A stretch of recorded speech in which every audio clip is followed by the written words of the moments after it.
Buenas tardes, doctor Azuela, ¿cómo está? Qué gusto saludarlo. ¿Qué tal? Igualmente, ¿cómo han estado? Muy bien, doctor, pues ya por aquí, listos para iniciar la charla. Primero que nada, pues agradecerle la oportunidad de tener esta plática con usted. Usted me dice en qué momento ya podríamos arrancar. Pues yo estoy listo. Muy bien, pues si le parece, doctor, tendríamos, digamos, una primera parte que es la bienvenida, el agradecimiento y la presentación y contextualizar el marco en el que nos encontramos aquí en el Implan de Morelia.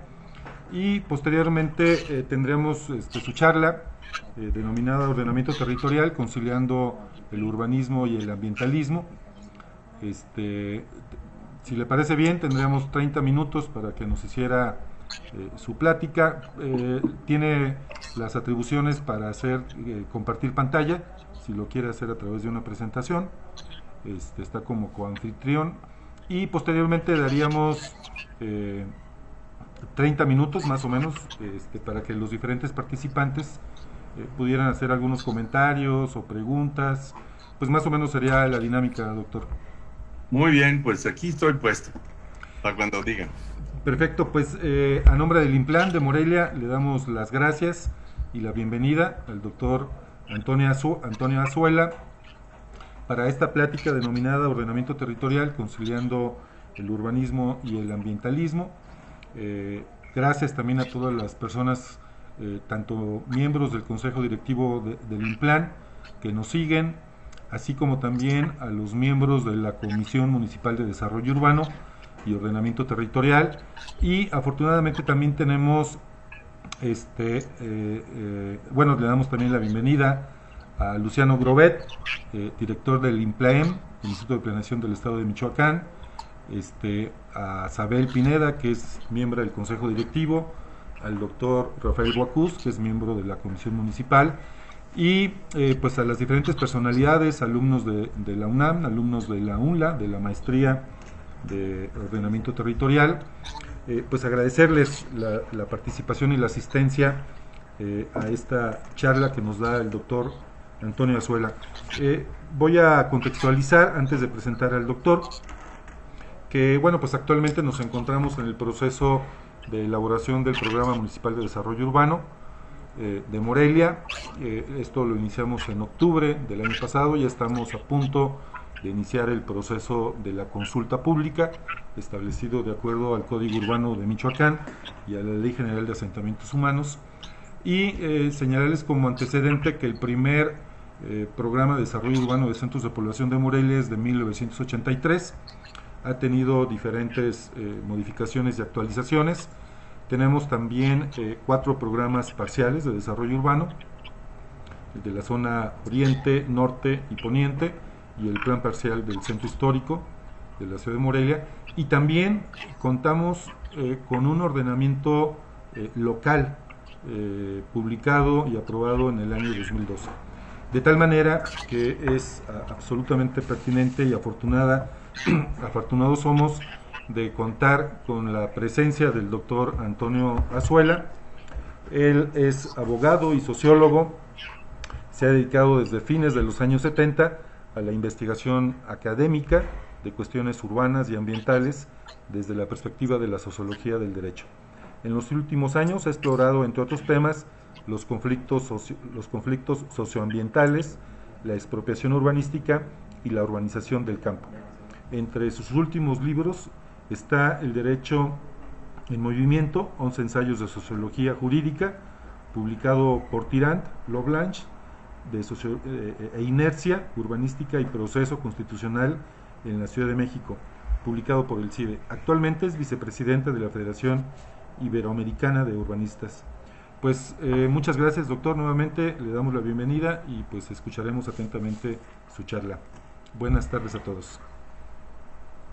Eh, Muy buenas tardes a todos. Estoy muy agradecido al Instituto de Planeación del Estado de Michoacán por esta invitación. Me honra muchísimo poder compartir con ustedes algunas ideas. Y el día de hoy quisiera concentrarme en esta tensión que existe entre urbanismo y ambientalismo, que es una tensión que ha sido disimulada por toda una tradición de las últimas décadas que llamamos la interdisciplina.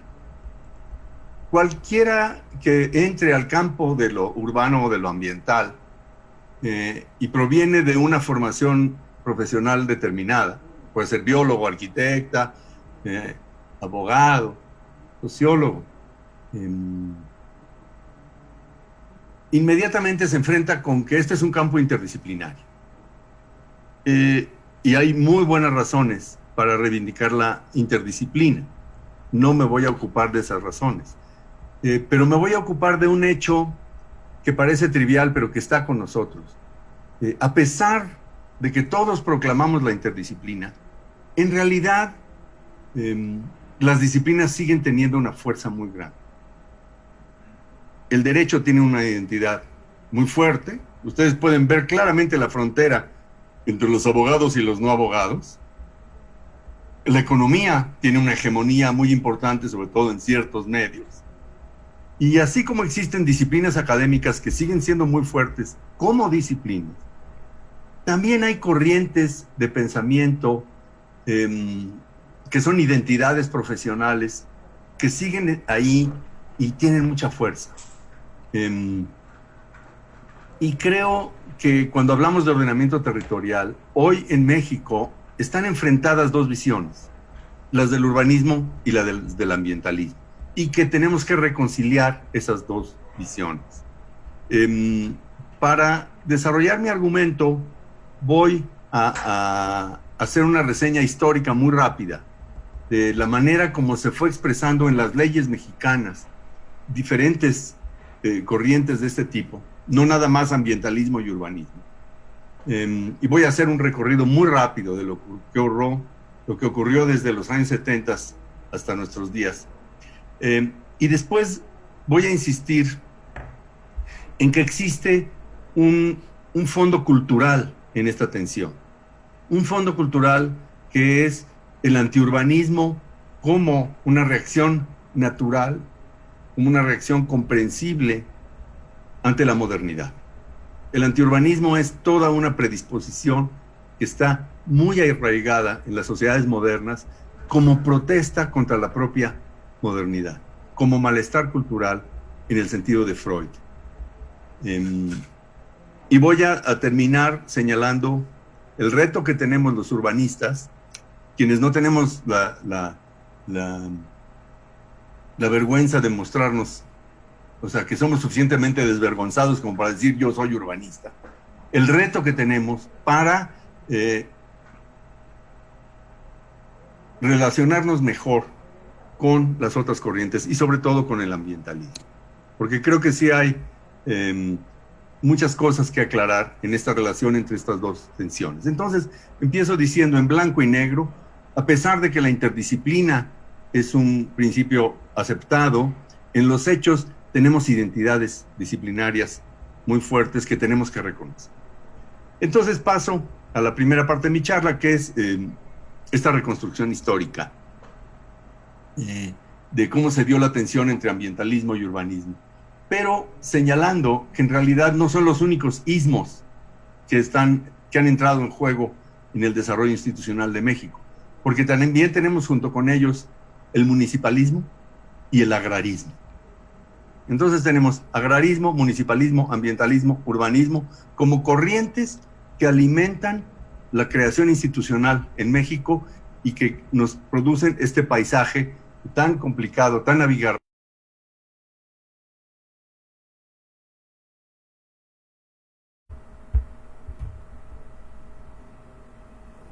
Telmex. Ahí sigue. Es que sí, es en automático. Se descargan al 5%. Pero la transmisión en vivo, ¿qué? O sea, ¿ya se retomó como Súbele. otra? ¿O qué pedo? No, pues súbele. Tú dale. Conéctate, entra. Está convirtiéndola.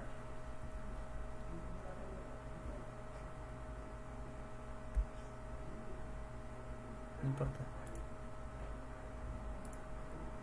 ¿Debe iniciar entonces? No, pues ya está iniciada. ¿Ya está iniciada? No, ahí está.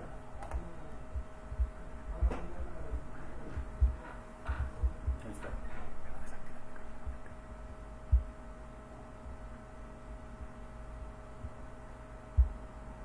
Tienes que entrar primero al audio y ya después el micro. La federativa decidía cuál era la distribución de las competencias entre Estado y municipio. Aquí lo que hace la iniciativa del presidente de la Madrid es centralizar la descentralización, es decidir desde el centro las atribuciones que van a tener los municipios en todo el país. De esa manera, restringiendo el poder de los estados. De hecho, hubo una revuelta secreta de muchos gobiernos de los estados que no ajustaron su ley de manera rigurosa a la reforma del artículo 115.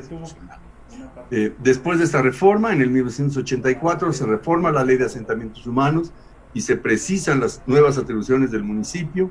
Los estados tenían un año para legislar, ajustándose a eso, y naturalmente, ustedes me comprenderán, se tardaron mucho.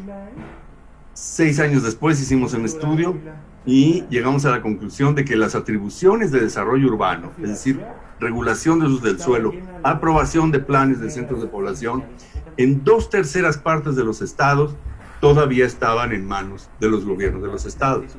Creo que todo el mundo entiende la implicación política de esto. Para el centro es muy fácil quitarle a los gobiernos de los estados atribuciones y dárselas a los municipios.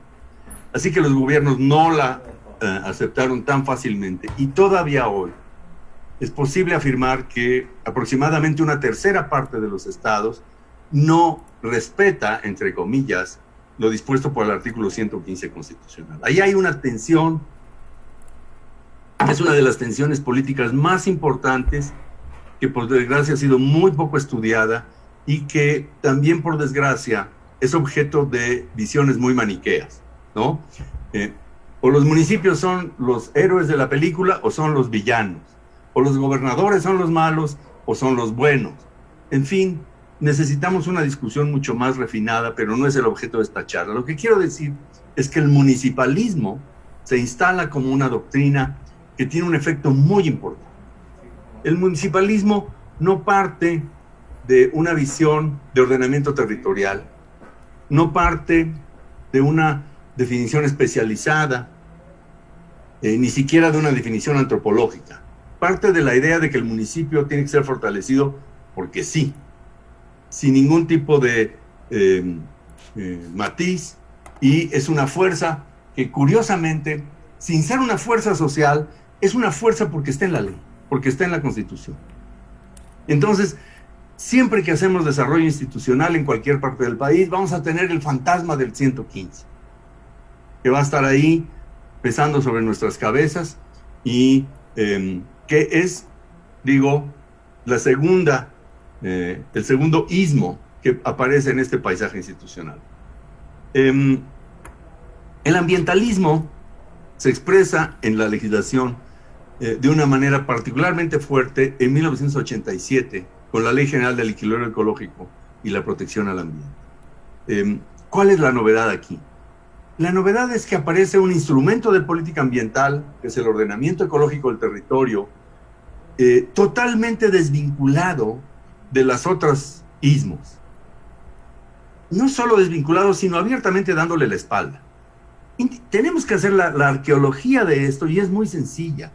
Después de que la SAOP desaparece con el gobierno del presidente de la Madrid, se crea la SEDUE, con una subsecretaría de Desarrollo Urbano, mucho menos poderosa que la SAOP, y con una subsecretaría de Ecología que trae un discurso nuevo, pero un discurso con muy poca conexión con lo que estaba pasando en desarrollo urbano. Y ahí la profesión dominante, que es la de los biólogos, empieza a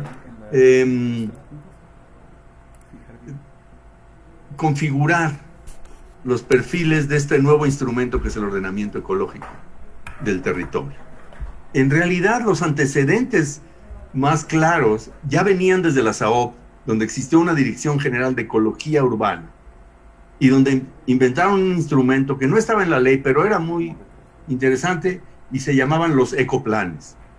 Si ustedes ven los documentos del último año de la SAOP, de 1982, van a ver un ordenamiento ecológico del territorio con un detalle impresionante. Una zonificación nacional que prefigura claramente el ordenamiento ecológico, que irá adquiriendo su forma a lo largo del sexenio de Miguel de la Madrid en la CEDUE, y que aparece como instrumento de política ambiental en la Ley General del Equilibrio Ecológico y Protección al Ambiente del 87,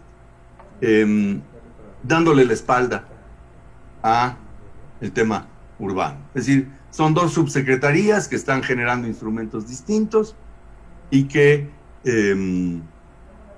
no se toman muy en serio una a la otra. Por un lado tenemos los urbanistas dominados por los arquitectos, ¿no? Todavía hay un pleito entre, en la Facultad de Arquitectura de la universidad donde yo trabajo, que es esta universidad grandota que está aquí en el Pedregal de San Ángel, de si los urbanistas tienen que tomar un año de arquitectura, porque pues ahí sigue predominando la idea de que el urbanismo es una extensión de la arquitectura, es como arquitectura a lo bestia. Bueno, eso es como está hoy el plan vigente, el plan de estudios de la carrera de urbanismo en la UNAM, ¿no? Y no es broma, ahí los arquitectos siguen partiendo el queso, y bueno, este no es más que un comentario político de segunda categoría, pero algo nos dice, ¿no? Y bueno, antes de que se presente el gran momento de ruptura, que va a ser en 1996, aparece el otro ismo, que es el agrarismo. Digo aparece porque se hace evidente en 1992, cuando se reforma el régimen ejidal. La cuestión agraria reaparece con una gran fuerza en medio del ordenamiento territorial. Y evidentemente, parte de las reacciones de la ley agraria vinieron de los urbanistas, que se las arreglaron para que hubiera unos articulitos ahí que decían que los núcleos agrarios tienen todos los derechos que quieran, pero si quieren urbanizar sus tierras, se tienen que someter a la ley de asentamientos humanos. Entonces, ahí hay un traslape muy interesante entre agrarismo y urbanismo, que está resuelto solo en los principios, en esta disposición donde la ley proclama que los núcleos agrarios tienen derecho a beneficiarse de la urbanización de sus tierras, pero que para urbanizar sus tierras tienen que sujetarse a la ley de asentamientos humanos. Bueno, todas las personas que tengan experiencia en el terreno en México saben que los núcleos agrarios son más que un simple propietario de tierra que llega a pedir un permiso y se somete al poder público en una relación en donde el interés público priva sobre el interés del propietario. Todos sabemos que la propiedad agraria es una fuente de poder territorial que condiciona fuertemente los procesos de planeación territorial y que también va a atravesarse. En todo caso, el momento más interesante de esta historia, en donde se da el choque entre urbanismo y ambientalismo, se da en 1996, cuando una reforma a la Ley General del Equilibrio Ecológico y la Protección al Ambiente incluía la posibilidad de integrar un solo sistema de planeación territorial. De quienes participamos en ese proceso, propusimos integrar el ordenamiento ecológico y la planeación urbana en un solo sistema de ordenamiento territorial. Cosa de la que ya estamos hablando hoy cada vez más, con más frecuencia, y que está ocurriendo en algunas partes del país, y a eso me voy a referir más adelante. Pero el caso es que cuando las ONGs ambientalistas vieron esta propuesta de integrar en un solo sistema de planeación territorial, sintieron que lo ambiental se estaba supeditando a lo urbano. reaccionaron con tal intensidad que fueron capaces de pagar un desplegado de plana entera en 10 periódicos de circulación nacional. Ustedes saben lo que cuesta eso. Ustedes saben lo que cuesta una plana entera en un periódico de circulación nacional. Bueno, aparecieron 10 planas enteras. Esto es marzo de 1996, denunciando a las autoridades ambientales porque querían meter en la ley del equilibrio ecológico esto de que se integrara un solo sistema de planeación. Evidentemente, dimos marcha atrás, los que estábamos empeñados en esta iniciativa, y quedó un engendro infumable que ustedes ven en los artículos 19, 20, 21 de la Ley General del Equilibrio Ecológico, en donde la cosa se resuelve diciendo que el ordenamiento ecológico local cubre todo el territorio excepto los centros de población, que esos son materia del desarrollo urbano, ¿no? Entonces, la solución es un esperpento, no solo porque impide una planeación integral del territorio, sino porque parte de la base de una falacia. Y esa falacia es que existe un límite entre los centros de población y su entorno rural. Lo cierto es que ese límite siempre está en disputa. Es uno de los grandes temas de la planeación territorial, es el límite de los centros de población. Entonces no lo podemos dar por sentado. Ese es uno de los resultados del ordenamiento territorial, cuando se da a cierta, sobre todo a la escala local. A la escala regional y nacional, pues no importa tanto. Podemos hacer, la Semarnat puede tener su ordenamiento ecológico y la SEDATU su ordenamiento. Lo otro, y la verdad es que las consecuencias no son tan graves. Las consecuencias son graves cuando bajamos al terreno local, que es donde se dan los límites a la propiedad. Esa es la gran diferencia entre la escala regional y la escala local, que es en la escala local donde le decimos al propietario lo que puede y lo que no puede hacer. Y es ahí en donde chocan el equilibrio, el ordenamiento ecológico y el ordenamiento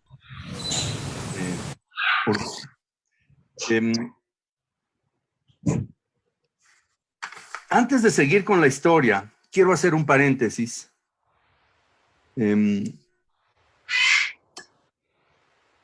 sobre el trasfondo cultural de esto, porque aparentemente simplemente se trata de un pleito gremial, ¿no? Se ha consolidado un medio profesional dominado por biólogos para hacer ordenamientos ecológicos, biólogos y geógrafos un poquito también, ¿no? Y el espacio de los programas de desarrollo urbano es el espacio de los urbanistas, casi siempre arquitectos, o no necesariamente arquitectos, pero son dos saberes profesionales, son dos metodologías que en los últimos 25 años se han distanciado cada vez más. Ahora, pero hay algo mucho más allá. O sea, no solo son dos gremios que ven el territorio de manera distinta. En el fondo de esta división hay un fenómeno cultural que existe en las sociedades modernas y que es una revuelta en contra de la modernidad y que es el malestar por la ciudad. Sobre eso podríamos hablar horas.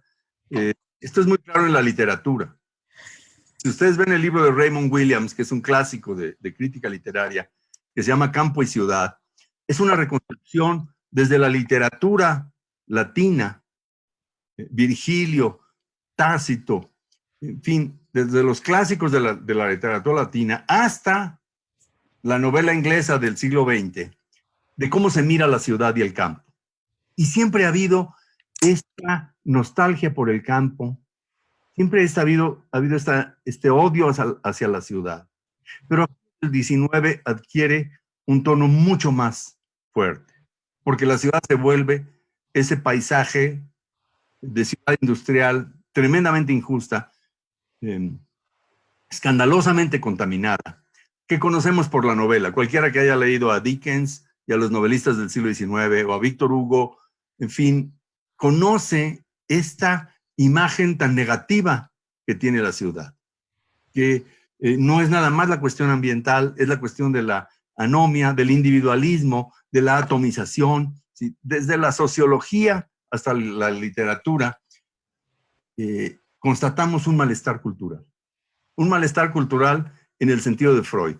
Yo les recomiendo que volvamos a leer ese clásico que es El malestar en la cultura, porque nos ayuda a entender, y es un texto maravilloso, no se necesita ser especialista, que nos explica cómo el individuo de las sociedades modernas siente un malestar por las reglas culturales, por el mundo cultural, por las instituciones. Y el antiurbanismo es un malestar que existe en lo más profundo de nuestras culturas. Cuando vemos la oposición al Tren Maya y le rascamos un poquito, porque aparentemente nos dicen, es que son listados de especies, es que no están considerando estos efectos, es que lo que hay en el fondo es un horror a que crezcan las ciudades en la península de Yucatán. Claro, si las ciudades siguen creciendo como pasó con Cancún, pues sí es para salir corriendo, pero justamente ese es el tema del ordenamiento territorial y urbano, el de lograr ciudades sustentables. Bueno, tenemos muchos problemas para convencer a cualquier persona de que pueda haber un futuro urbano que sea decente. Entonces, lo que quiero decir es que esto tiene una raíz cultural muy fuerte. Incluso si lo vemos en la academia, la mayor parte de lo que se escribe sobre cuestiones ambientales tiene que ver con un mundo rural que hay que preservar. Acaba de salir, tenía yo la cita textual por ahí, pero no la tengo a la mano. Acaba de salir un manifiesto por la defensa del maíz. Busquen en la página de la Secretaría de Cultura una defensa del maíz que en medio del texto habla de la migración del campo a la ciudad y afirma que es uno de nuestros grandes fracasos. O sea, para muchas personas, la ciudad es un fracaso nacional. Que la gente venga a vivir a las ciudades y haga sus vidas en las ciudades es un fracaso nacional. Claro, cuando le preguntamos a la gente, y estas son las encuestas que existen desde los años 70, cuando le preguntamos a quienes han migrado del campo a la ciudad, cómo les fue en la ciudad, normalmente vamos a tener una historia positiva. Es que aquí salimos adelante. Eso es lo que nos dice la gente después de décadas de haber vivido en la ciudad. Pero entre los intelectuales y en ciertas élites hay esta creencia de que la migración rural-urbano y el crecimiento de las ciudades es una especie de fracaso de la sociedad. Bueno, antes de cerrar, quiero decir que volviendo a este tema más jurídico, ha habido iniciativas muy interesantes para comenzar a pensar cómo se integran el ordenamiento territorial y el ordenamiento urbano. Y creo que el primer estado que tomó un paso decisivo en ese sentido fue Guanajuato. Después en Jalisco hubo avances interesantes y en la Ciudad de México, en la Constitución de la Ciudad de México, ya no se habla de desarrollo urbano y ordenamiento ecológico. Se habla de ordenamiento territorial y se logró abolir esa distinción. Claro, la Ciudad de México va muy despacio en su desarrollo institucional. Apenas están viendo si nombran un director del nuevo Instituto de Planeación. Van un poquito lentos, pero y ahí ya es, y aquí es irreversible. Ya no va a haber planes de desarrollo urbano, programas de desarrollo urbano y aparte ordenamiento ecológico. El otro estado donde está muy interesante la cosa es en Quintana Roo, en donde una nueva ley de asentamientos humanos ya fusiona en un instrumento a nivel municipal, donde está lo ambiental y lo urbano en un mismo instrumento. Creo que no es suficiente esta fusión. incluso ahí todavía hay que trabajar mucho, porque el campo del ordenamiento ecológico lo vivió como un fracaso, como una derrota. Y yo creo que si uno ve con detenimiento esa ley, sí hay un sesgo hacia lo urbano muy fuerte. Y la pregunta de fondo es si lo rural no es más que un residuo que no se ha urbanizado.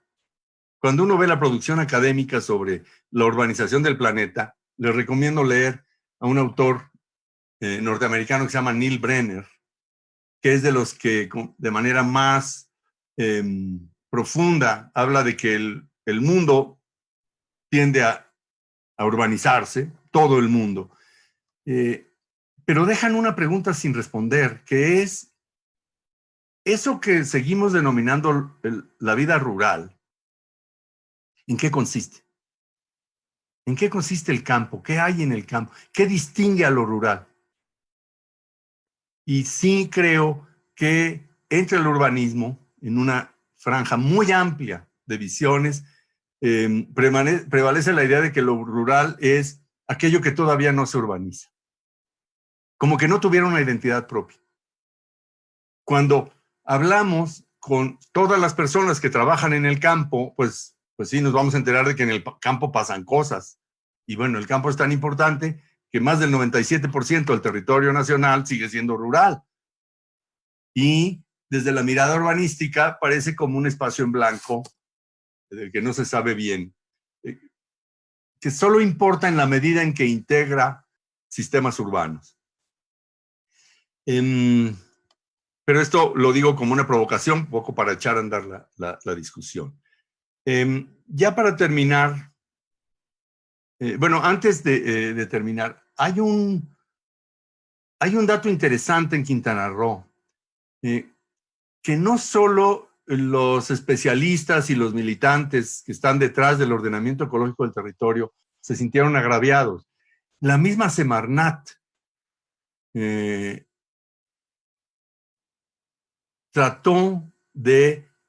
ha tratado de impedir la consumación de esta conformación. Hay documentos, hay oficios, hay una insistencia de la Semarnat de que eso es ilegal, de que la LEGEPA sigue estableciendo el ordenamiento ecológico. Hay una especie de resistencia a mantener el coto del ordenamiento ecológico como un instrumento aparte.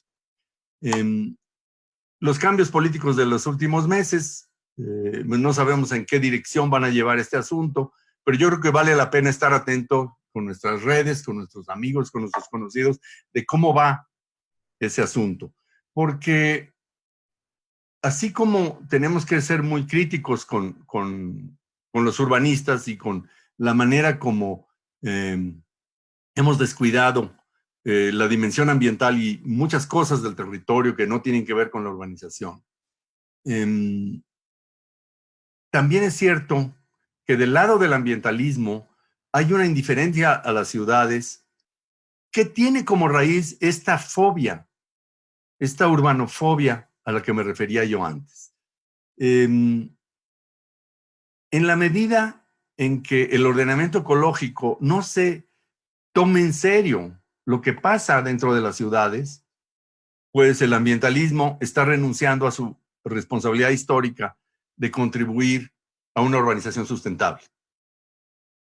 Y créanme, he pensado mucho en esto, cada que hablo con mis colegas del lado ambiental, lo que observo es una resistencia a hacerse cargo de la complejidad de la ciudad. Lo que claramente veo es un rechazo a la ciudad. Y hay todas las razones del mundo para detestar las ciudades, porque las ciudades son predominantemente feas, injustas, contaminadas. La cuestión estética pesa mucho. Y hay un shock estético. Yo creo que las personas más finas y educadas sienten una cosa muy fea cuando ven las ciudades, porque las ciudades son predominantemente feas. Y entonces voy al cierre de mi charla, y que es, ¿cómo le vamos a hacer los urbanistas para convencer a los demás de que vale la pena pensar en un futuro urbano? Si en realidad las ciudades son tan espantosas. Es una cosa muy complicada. Que nos crean la tesis de que de ahora en adelante las ciudades van a ser distintas porque vamos a hacerlo bien, porque siempre estamos en eso de que en el pasado hicimos las cosas mal, pero ahora sí lo vamos a hacer bien.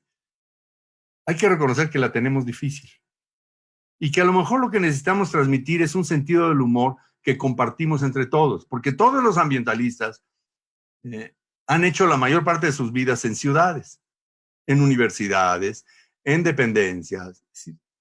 Todos los que estamos en esta discusión somos parte del mundo urbano y solo en ciertos momentos aceptamos nuestra urbanidad como parte de lo que somos.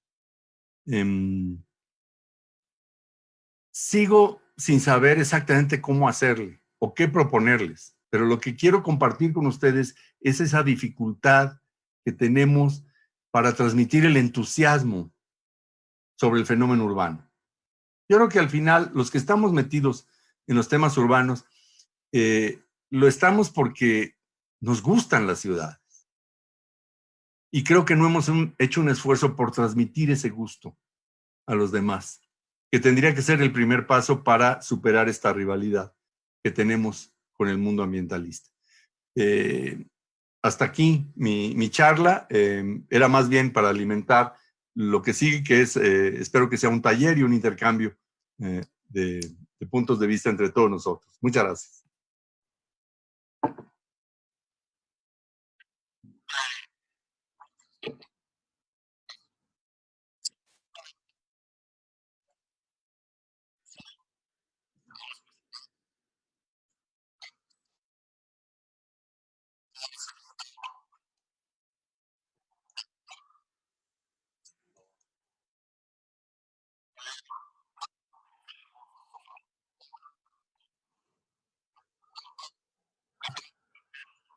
Gracias, César. Con el gusto de saludarle, doctor.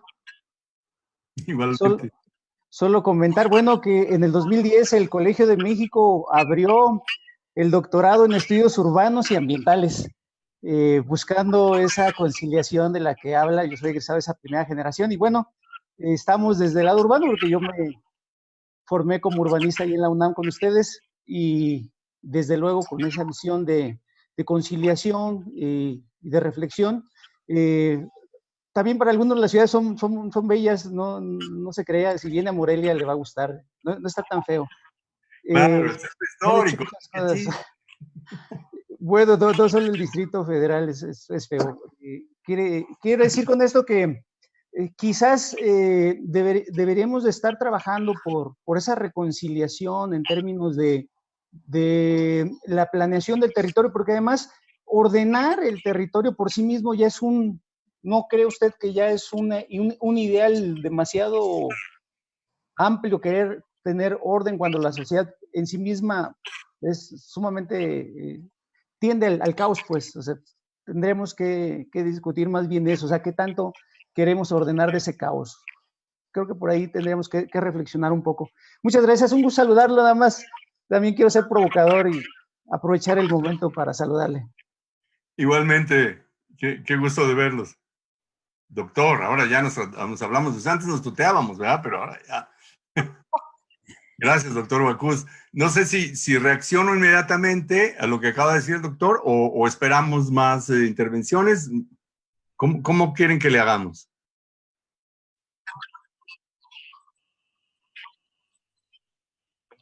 Bueno.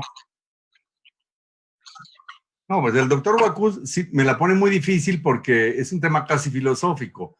¿Cómo se nos ocurre tratar de ordenar el territorio? Bueno, evidentemente las tendencias, vamos a decir, estructurales de la sociedad producen, entropía, que es una forma de desorden, ¿no?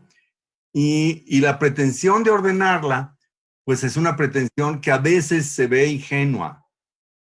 Es que depende en qué momento histórico estemos. Yo creo que este optimismo de que podamos ordenar la sociedad depende del momento político y de los humores públicos. Hay veces en que nos queremos dar por vencidos y nos Digamos, allá hay muchas huidas. De hecho, los urbanistas, no sé desde cuándo, pero claramente hay académicos que huyeron a la historia, se volvieron buenos historiadores. Cristian Topalov se cansó de su materialismo histórico y se volvió historiador, ¿no? Entonces, hay muchas maneras de huir del problema del ordenamiento y también hay muchas maneras de regresar. Así que yo estoy tranquilo con que sí hay momentos para creérnosla, que podemos lograr el orden. Porque además, como soy abogado, pues, ¿cómo voy a renunciar a eso? Nos cuesta trabajo.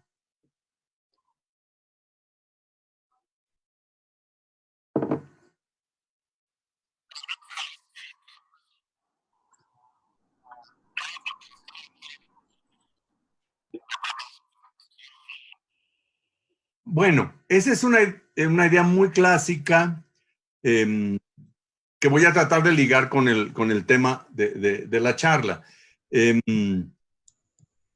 Esto está presente y, digamos, está respaldado por autoridades judiciales, académicas, desde principios del siglo. La idea de que la propiedad en el contexto urbano no es un derecho ilimitado, sino que la planeación es una forma legítima de imponer límites a la propiedad a nombre del interés público, es algo que yo creo que se ganó desde principios de siglo. En cada país, la doctrina predominante puede ser distinta y la idea de la función social de la propiedad pues, es una idea, no es la única versión de esto. Es la versión francesa que importamos en varios países de América Latina y que México en realidad recogió a medias. Porque en México llega por una puerta muy rara que es la del Código Civil. Si ustedes ven en Sudamérica, el Código Civil es el lugar de la visión liberal de la propiedad. Y las limitaciones a la propiedad por el medio urbano están ahí a pesar del Código Civil. En Brasil, en Colombia, en Argentina, los civilistas defienden la propiedad a ultranza y los urbanistas limitan la propiedad, imponen la idea de la función social por encima del Código Civil. En México lo que pasó fue que la idea de la función social de la propiedad no estaba presente en el Constituyente de 17, porque ahí se impuso la idea de Molina Enríquez. La función social de la propiedad llegó en los años 20 cuando se pusieron a redactar el nuevo Código Civil. Entonces, México es una rareza en ese sentido. A mí los sudamericanos no me creen, pero los mando a leer el Código Civil mexicano, les hago un copy-paste de los artículos. Ustedes ven la definición de propiedad en el Código Civil mexicano. Y los siguientes artículos hablan de que se expropiará tierra para darles lotes a las familias de escasos ingresos, que se promoverá el patrimonio familiar para que todo el mundo tenga una vivienda digna. Estas son ideas que entraron en 1928 con el Código Civil que mandó a hacer el presidente Calles. Y bueno, hasta la fecha sigue siendo el lugar común, la doctrina más invocada para justificar las restricciones del urbanismo sobre la propiedad. Pero cuando metemos el ambientalismo, aparecen temas nuevos. Es decir, no fue tan fácil extender la idea de la función social al tema ambiental, ¿no? Porque cuando vemos los instrumentos de la política ambiental que restringen la propiedad, tenemos, por ejemplo, las áreas naturales protegidas, que han enfrentado una oposición importante de algunas comunidades. Dicen, ¿por qué me restringes la propiedad? Pues esta es nuestra tierra, somos ejidatarios o comuneros o lo que sea, y no estamos de acuerdo con que se nos impongan restricciones. Y no ha sido fácil usar la idea de la función social de la propiedad para imponer las restricciones que vienen de las políticas de conservación ambiental. De hecho, se han ideado mecanismos para compensar esas limitaciones.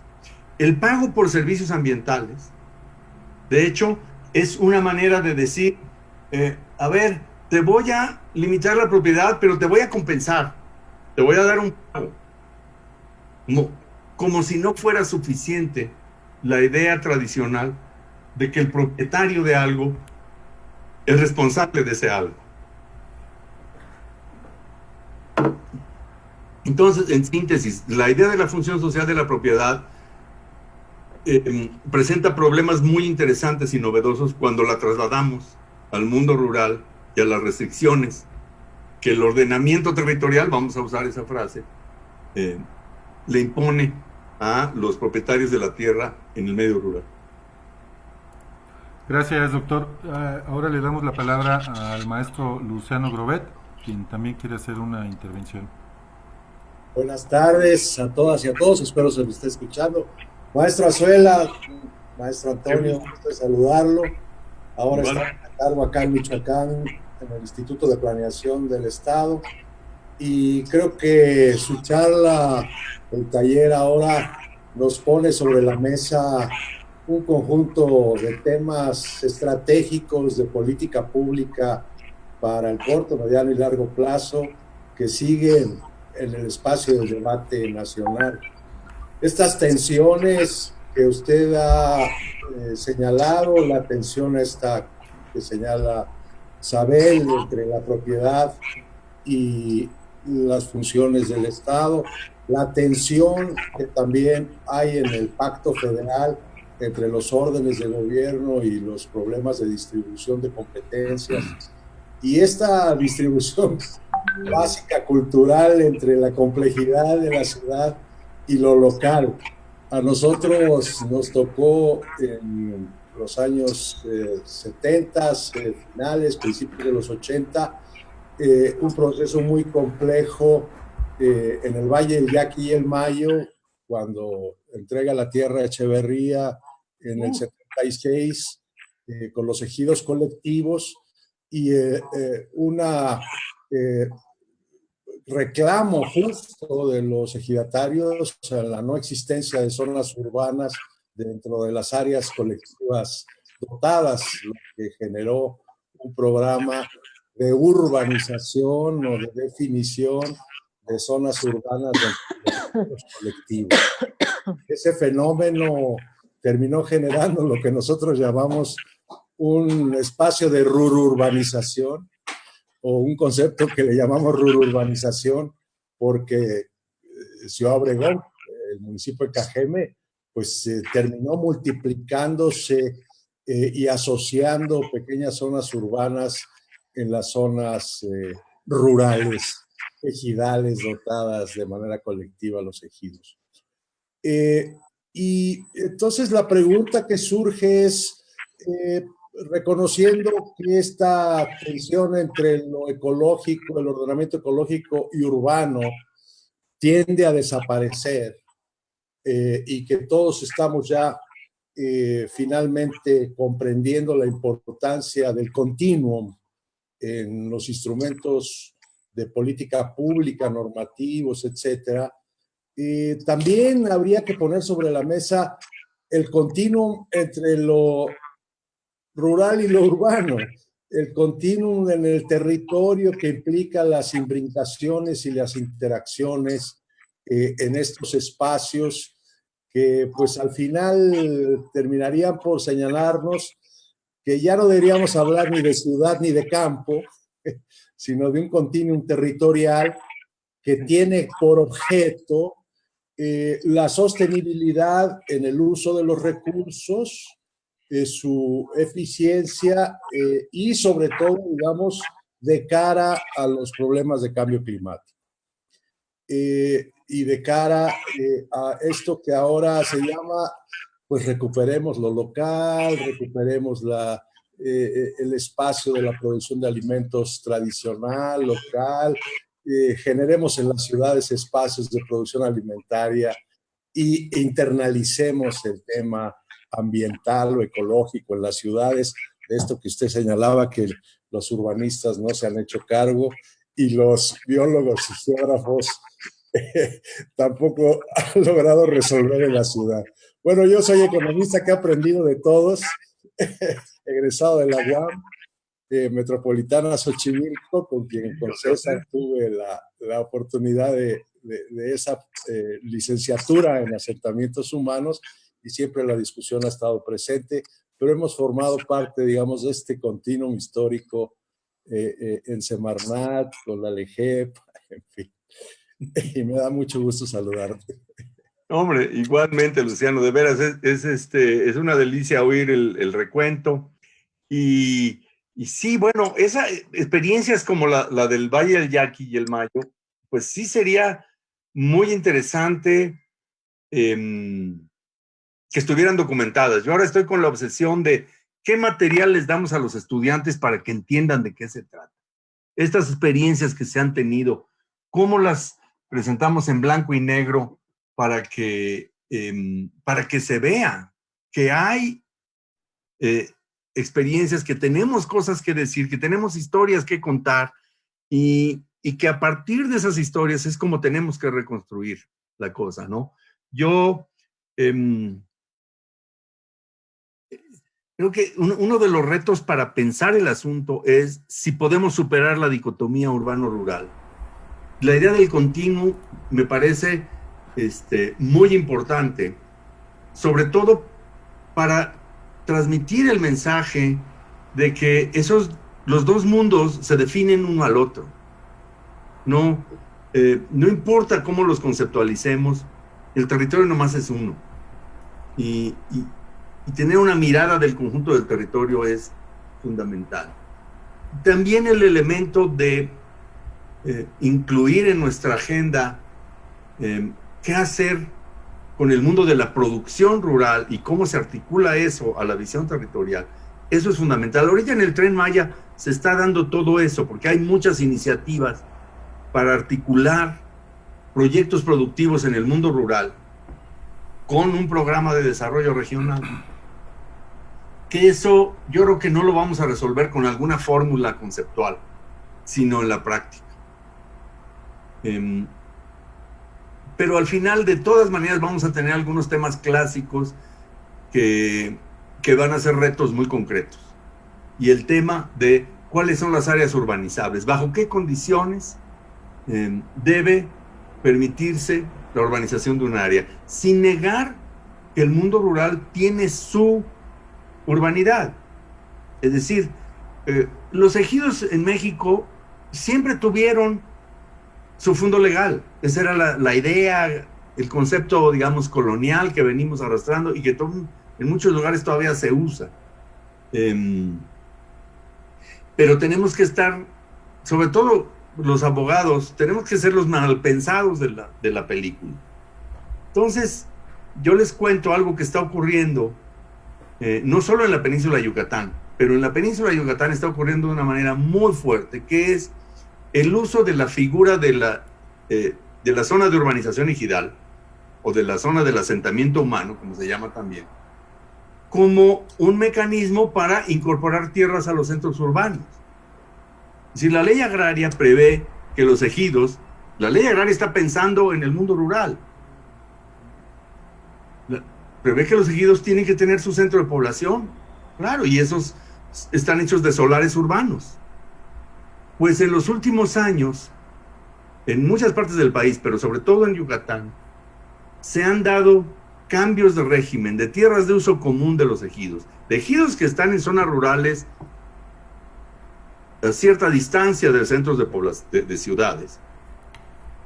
Entonces cambian tierras de uso común a solares urbanos. Solares urbanos de 5 hectáreas cada uno. Y están ahí ya subdivididos y listos para que en el momento que llegue un promotor inmobiliario que quiera meter en el mercado de las tierras urbanas de esa ciudad cercana, que puede ser Cancún, que puede ser Tulum, ya tiene la tierra privatizada, ¿no? Entonces hay un uso fraudulento de las figuras jurídicas que la ley agraria tiene para el mundo rural. porque en realidad se está preparando la tierra ejidal para la urbanización. Y son cosas de las que nos tenemos que ocupar los abogados, porque son riesgos que, digamos, debilitan el ordenamiento territorial. No sé si transmito una preocupación muy jurídica que tiene que ser una preocupación del ordenamiento territorial. Muy bien, gracias, doctor. Gracias. Ahora nos pide la palabra el doctor Rafael Valdivia, que quiere hacer una intervención también. Querido Rafa. Adelante. Toñito, qué gusto verte. Me interesó la plática porque recientemente participé en el proyecto de la actualización del plan municipal de Morelia, ahí con nuestros buenos amigos César y todo el grupo de trabajo. Entonces acabamos de terminarlo y por eso, entre otras cosas, porque ya sabes que siempre te saludo y las discusiones. Claro. Oye, Toño, no, fíjate que yo, ahorita que estás diciendo esto, yo creo que hay un problema que seguramente ya se ha discutido.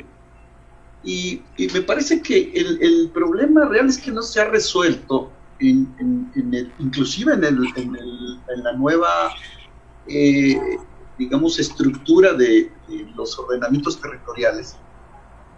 No se ha resuelto este problema dicotómico, esta contradicción campo-ciudad.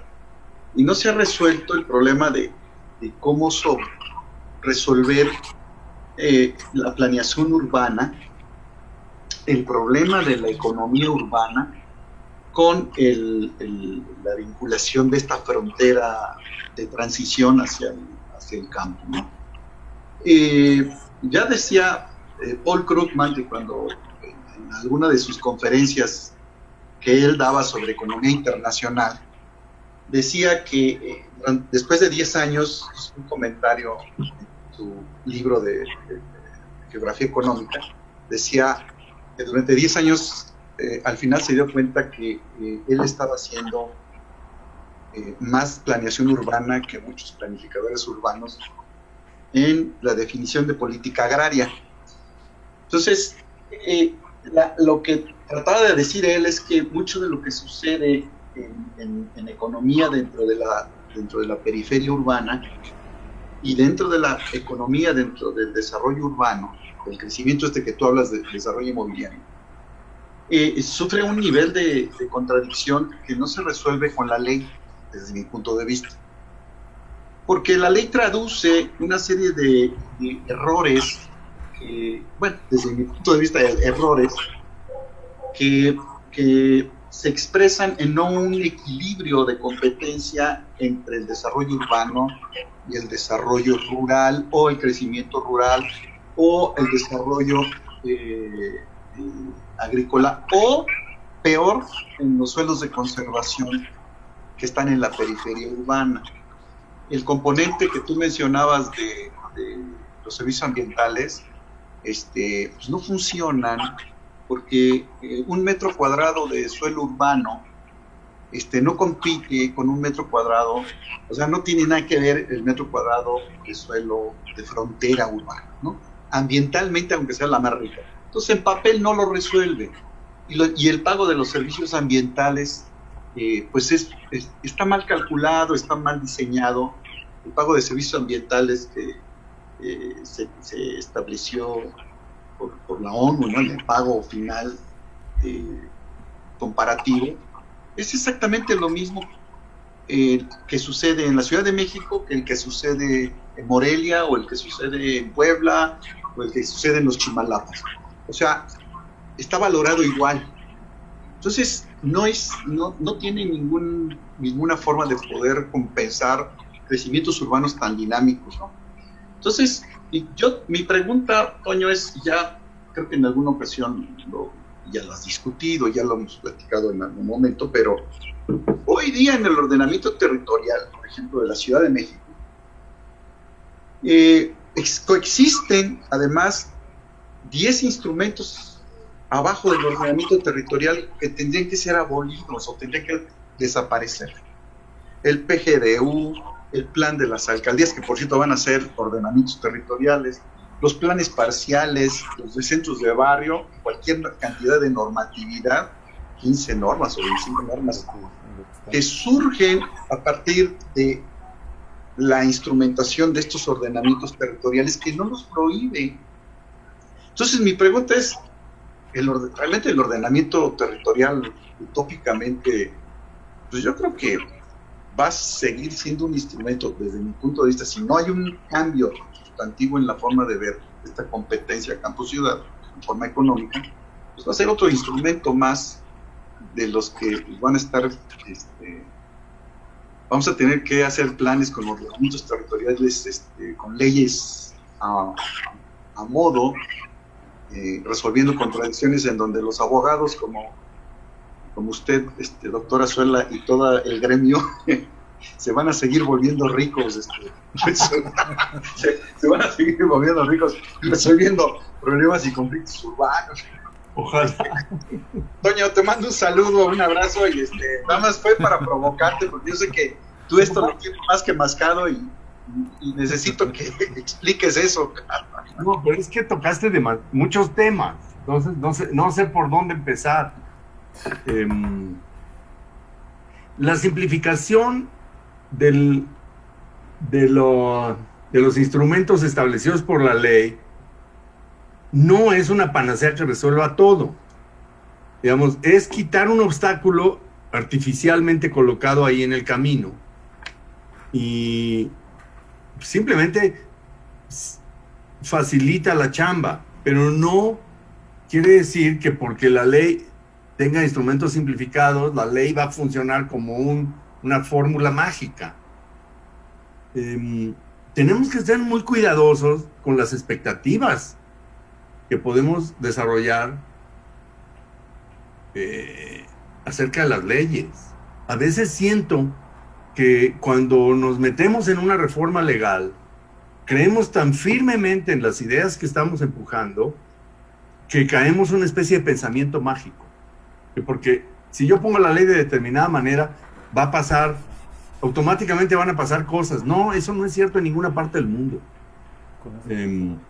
Pasan cosas cuando los humanos hacemos cosas, no porque haya una ley. Hay que tener mucho cuidado en esas expectativas. Y lo que dices de los servicios ambientales, bueno, tiene que ver con que está mal calculado. Sí, mi mención a los servicios ambientales era muy simple, es el razonamiento que está detrás. Y el razonamiento que está detrás es que hay que compensarle al propietario por las restricciones que le estamos imponiendo. Ese es un problema estrictamente jurídico.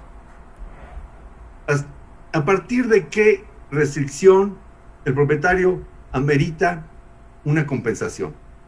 Si le quitamos todos sus derechos de propiedad, ya sabemos que eso se llama expropiación. Y ya sabemos que cuando hay una expropiación se tiene que indemnizar. Pero si solo le limitamos algunos derechos, ¿tenemos que compensarlo? No tenemos una respuesta clara. El derecho ha sido capaz de plantear el problema, pero no existen respuestas satisfactorias, ¿no? Yo creo que mi reacción en general tiene que ser con que no tengamos demasiadas expectativas en relación con la ley. No creamos que la ley nos va a producir efectos. Y esto cada vez se hace más peligroso por el lenguaje de los derechos. Hoy en día, las expectativas sociales que siempre estuvieron ahí, las demandas de justicia, las demandas de distribución, ahora se verbalizan, como dicen, en el lenguaje de los derechos. Y hablamos del derecho a la ciudad. Cuando hablamos del derecho a la ciudad, en realidad no estamos diciendo nada nuevo, nada diferente a lo que decíamos antes. Pero como lo arropamos con la palabra derecho, parece que adquiere otra densidad, otra dimensión. Y normalmente el triunfo del lenguaje de los derechos es que aparezca en una ley, ¿no? Ya logramos poner en la ley el derecho a no sé qué, y entonces ahí está reglamentado. Entre más nos metemos en esa dinámica, más endiosamos a las leyes como si fueran factores de cambio por sí mismos. Y yo creo que esto es muy peligroso, porque los cambios no se producen porque una ley diga algo, ¿no? Se producen porque la gente hace cosas. Y eso es la política. Gracias, doctor. Pues si le parece, pasamos a la última pregunta para cerrar la tan importante charla.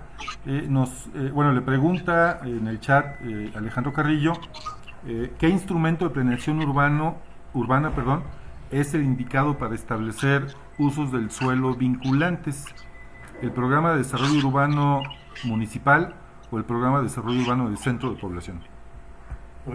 Eso lo resolvemos en la ley. Si uno de esos instrumentos es vinculante, es porque la ley lo dice. Entonces, tenemos que ver en la ley cómo está. Normalmente el plan de centro de población es el que contiene una regulación de usos del suelo que es obligatoria. Por eso el momento más importante no es cuando hacemos la ley general en el Congreso de la Unión, es cuando hacemos las leyes de los estados, porque esas establecen los contenidos normativos de cada instrumento de planeación. Por eso es muy importante limpiar el campo, ¿no? Y yo creo que la diferencia entre el programa municipal y el programa de centro de población tiene que depender mucho del contexto, porque hay muchos casos en donde el centro de población ocupa una parte tan importante del territorio municipal que no se necesitan dos instrumentos de planeación, sino que con un solo instrumento regimos el desarrollo urbano municipal y el de la cabecera municipal, que en casos como Morelia, que no sé si es una zona metropolitana en el sentido de que rebase límites municipales. Pero la respuesta corta es que eso tiene que estar claramente definido en la ley del Estado. Muy bien, doctor, pues le agradecemos encarecidamente. Hice una pregunta rapidita, a ver si me la puede contar el doctor Azuela. ¿Cuál es la pregunta? Gracias. Adelante, Carlos. Gracias, buenas tardes. La había realizado en medio del chat. Preguntarle al doctor si a los istmos que usted comentó del urbanismo, el ambientalismo, ¿no le faltaría el istmo del humanismo? Ya que siempre los programas y planes, ya sean urbanos o ambientales, se enfocan mucho al territorio y se olvida de las personas que lo van a habitar o que lo están habitando o que lo van a emplear. ¿Qué opina usted? Bueno, yo creo que eso sería el enfoque de los derechos, porque los derechos nos llevan la discusión al tema de la dignidad humana, al tema de las personas a las que va dirigido el ordenamiento. Pues sí es un ismo más y es el de los derechos humanos. Y se sobrepone con todos ellos. Y bueno, el arte del derecho consiste en conciliar todos estos ismos en una regulación coherente. Muy bien, doctor, pues de verdad le agradecemos esta charla que ha sido muy interesante, muy ilustrativa, por supuesto que contribuye al quehacer del Implan de Morelia. Y bueno, pues le hacemos una cordial invitación para que nos visite por acá. Nos daría mucho gusto contar con su colaboración y bueno, mostrarle la ciudad. Efectivamente, como dice Rafael, esta no es de las ciudades tan feas, aunque una parte, pues sí, como en todos los casos, ¿no? En fin, también agradecemos a todos los participantes. Hubo todavía preguntas que se quedaron en el tintero, y bueno, pues agradecerle nuevamente su disposición y esta charla, doctor. Pues muchísimas gracias a usted y a todos los participantes. Muchísimas gracias a todos por su participación y por la invitación, desde luego. Muy honrado. Muchas gracias a todos. Buenas noches. Sobre todo a Sabel Pineda por haber promovido esta sesión. Sí, por supuesto. Muchas gracias, Sabel. A usted, doctor, cuídese, le mando un abrazo y lo esperamos a no una comida, hasta 2 o 3. Me parece muy bien. En cuanto salgamos de esto... No vamos a